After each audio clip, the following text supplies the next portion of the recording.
Il y a ce murmure en toi, n'est-ce pas? Une sensation douce, presque insaisissable, comme une vague qui effleure le rivage de ton cœur. Tu la ressens parfois dans le silence du matin, avant que le monde ne t'arrache à toi-même, ou dans ces instants où tu te retrouves seul face à ton reflet et que tu demandes « Est-ce vraiment moi ?» Ce murmure, c'est ton âme qui appelle, qui te rappelle que tu es plus grande que les rôles que tu joues, plus profonde que les attentes qui t'enchaînent.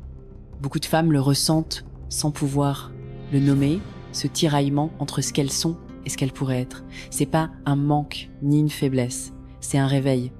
Un signal que ton être intérieur veut grandir, s'épanouir, se libérer des chaînes invisibles tissées par les années, les doutes ou les voix extérieures.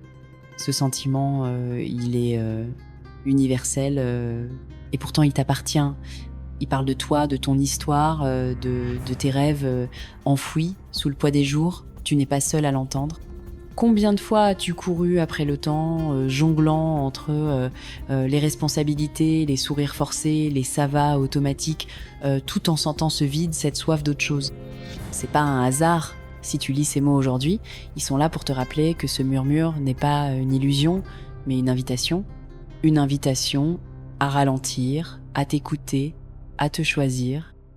Car au fond, tu sais que tu mérites plus qu'une vie en pilote automatique. Tu mérites de te sentir vivante, alignée, entière.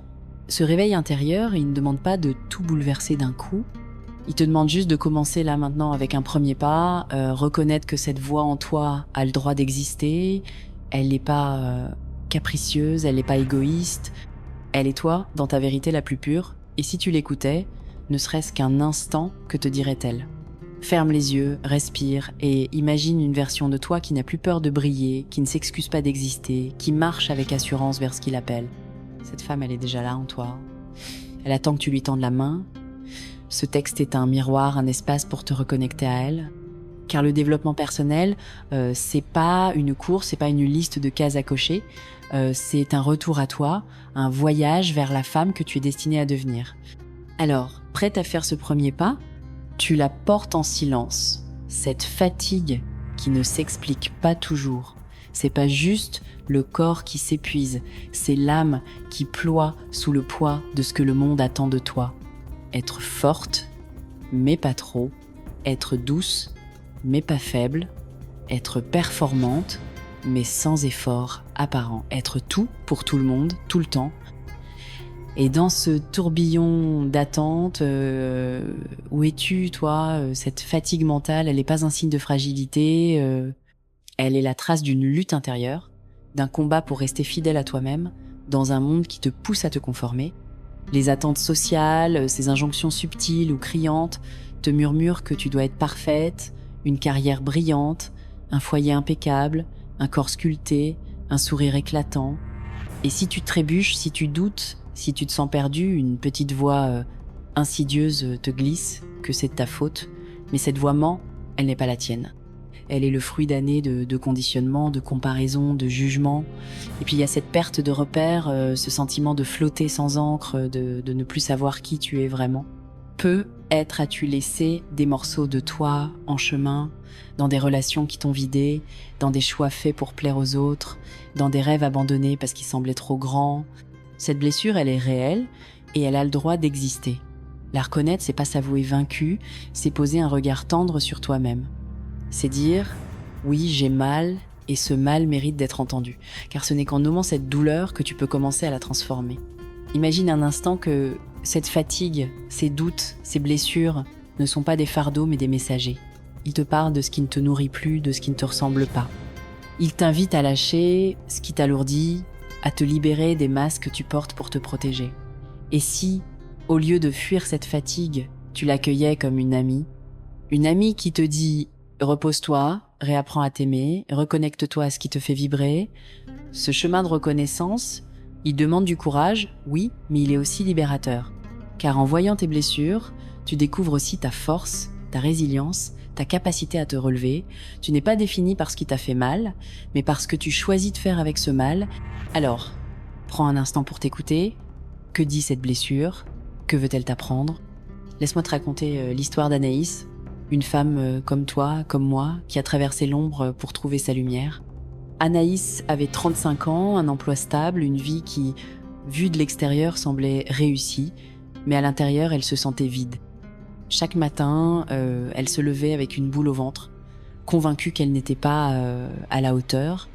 Les réseaux sociaux amplifiaient ses doutes. Elle voyait des femmes rayonnantes, des vies parfaites, et elle se demandait pourquoi elle n'y arrivait pas. Elle avait abandonné ses passions, l'écriture, la danse, pour se consacrer à ce qu'on attendait d'elle, à un CDI, une vie rangée, à un sourire constant. Mais un jour, tout a basculé.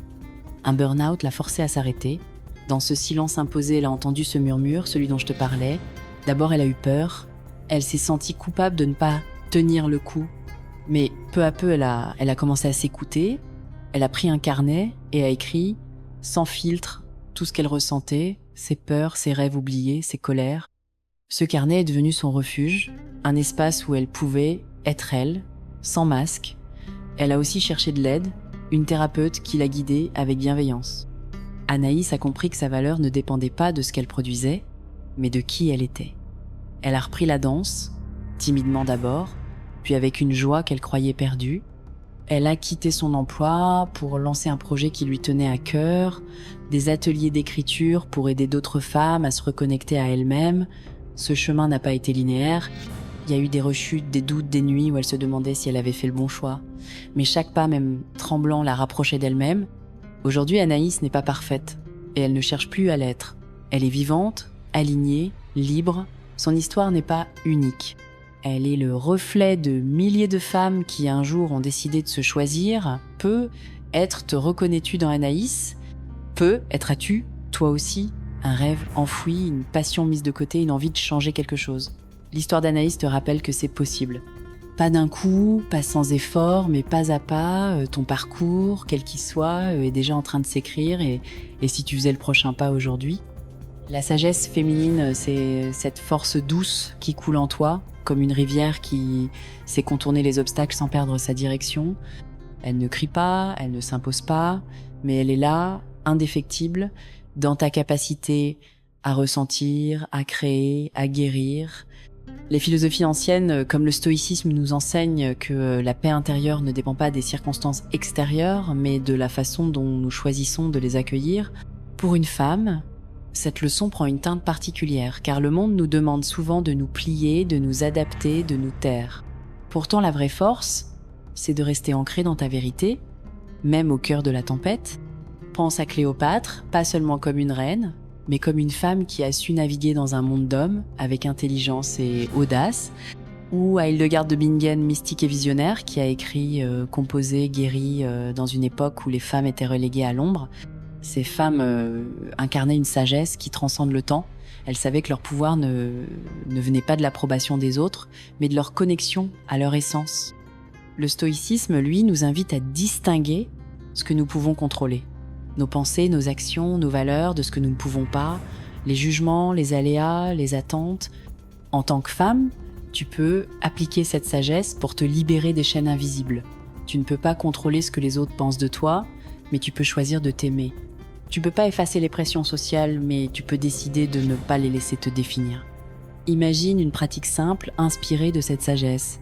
Chaque soir, prends 5 minutes pour écrire 3 choses que tu as faites avec courage, même petites. Peut-être as-tu dit non à une demande qui ne te respectait pas. Peut-être as-tu pris un moment pour toi, sans culpabilité. Ces actes, si minuscules soient-ils, sont des pierres que tu poses sur le chemin de ta liberté intérieure. La sagesse féminine, c'est aussi cette intuition qui te guide, cette voix qui sait avant que ton esprit ne comprenne. Fais-lui confiance, elle est ton boussole. Aujourd'hui, les pressions ont changé de visage, mais elles n'ont jamais été aussi lourdes. Les réseaux sociaux te bombardent d'images de vie parfaites, des corps idéalisés, des maisons immaculées, des carrières fulgurantes. Chaque scroll est une invitation à te comparer, à te sentir moins. Et pourtant, tu sais au fond que ces images ne sont qu'une façade, mais elles pèsent, n'est-ce pas? Elles te font douter de ta valeur, de ta beauté, de ta place.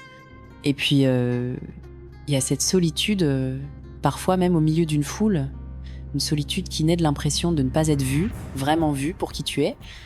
Les likes, les commentaires, les abonnés, ils ne comblent pas ce vide, ils l'amplifient. Ces pressions modernes, elles ne sont pas anodines. Elles te volent du temps, de l'énergie, de la clarté.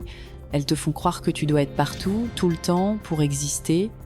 Mais la vérité, c'est que ta valeur n'a jamais dépendu d'un filtre, d'un algorithme ou d'un nombre.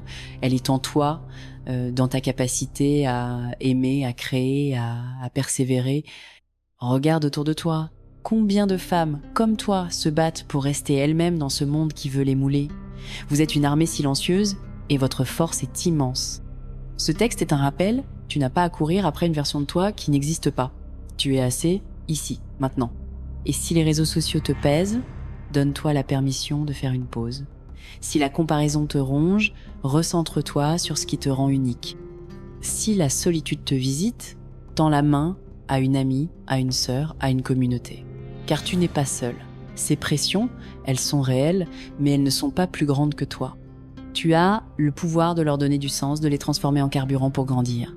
Alors aujourd'hui, choisis une action, même petite, pour te reconnecter à toi. Éteins ton téléphone pour 1 heure, écris ce que tu aimes en toi, parle à quelqu'un qui te voit vraiment. Ces gestes sont des actes de résistance, des pas vers ta liberté. Et si tu décidais aujourd'hui de renaître, pas en effaçant qui tu es, mais en embrassant chaque facette de toi, tes forces, tes blessures, tes rêves, cette renaissance, elle ne demande pas de grands gestes, mais une intention claire, celle de te choisir encore et encore. Imagine une vie où tu te lèves avec un sentiment de paix, où tu affrontes les défis avec calme, où tu te sens aligné avec ce qui compte vraiment pour toi. Cette vie, elle n'est pas un mirage, elle est à ta portée, pas à pas. Chaque fois que tu dis non à ce qui t'éteint, chaque fois que tu te donnes le droit de rêver, chaque fois que tu t'écoutes, tu te rapproches de cette femme que tu es destinée à être. Cette élévation intérieure, elle est douce, mais puissante. Elle ne te demande pas de devenir quelqu'un d'autre, mais de révéler qui tu es déjà. Prends un instant pour visualiser cette femme, elle marche avec assurance. Non pas parce qu'elle n'a pas peur, mais parce qu'elle sait que ses peurs ne la définissent pas. Elle sourit, non pas pour plaire, mais parce qu'elle est en paix avec elle-même. Cette femme, c'est toi, dans ton essence la plus pure. Et pour l'atteindre, tu n'as pas besoin de tout changer d'un coup. Commence par un rituel simple. Chaque matin, prends 1 minute pour te poser une question. Qu'est-ce qui me nourrirait aujourd'hui? Peut être, est-ce un moment de silence, une promenade, une page écrite dans un journal? Ces petits actes sont des graines que tu plantes pour ta renaissance. Et n'oublie pas, ce chemin, tu ne le parcours pas seul. Il y a des femmes partout qui, comme toi, cherchent à s'éveiller, à grandir, à s'aimer. Trouve-les. Connecte-toi à elles, partage ton histoire. Car dans ce partage, tu trouveras du soutien, de l'inspiration, de la force. Alors, je t'invite à faire un pas aujourd'hui, un pas vers toi, vers cette renaissance douce et puissante. Et si ce texte t'a touché, si ces mots ont résonné en toi, je t'invite à t'abonner pour continuer ce voyage ensemble. Laisse un like pour soutenir cette communauté de femmes en éveil et partage en commentaire ce que ce texte a éveillé en toi. Ta voix compte et elle mérite d'être entendue. À très vite pour la suite de ton chemin.